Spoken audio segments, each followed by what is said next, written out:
Hi everyone, welcome to my channel. In today's tutorial, I'll show you how to fix the GitHub 404 error in TinyTask. Let's get started.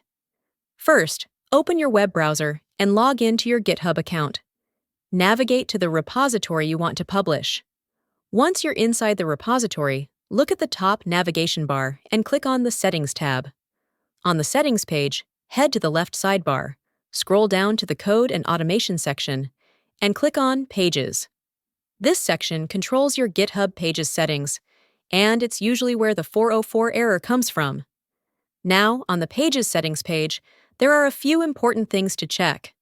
Under the Source section, make sure it's set to Deploy from a branch. Then, check the branch dropdown. It should be set to Main. If you only see None and can't select any other branch, here's a trick. Click Deploy from a branch again, select any other option temporarily, then reselect Deploy from a branch. Now, the branch dropdown should refresh and let you choose Main. Make sure the folder is set to Root. This is usually selected by default. Once everything looks correct, click Save. GitHub will now begin deploying your site, which usually takes about 20 to 30 seconds, so just be patient. When the deployment is complete, you'll see a live link appear at the top of the Pages section. Click on it, and your site should now load without the 404 error. And that's it.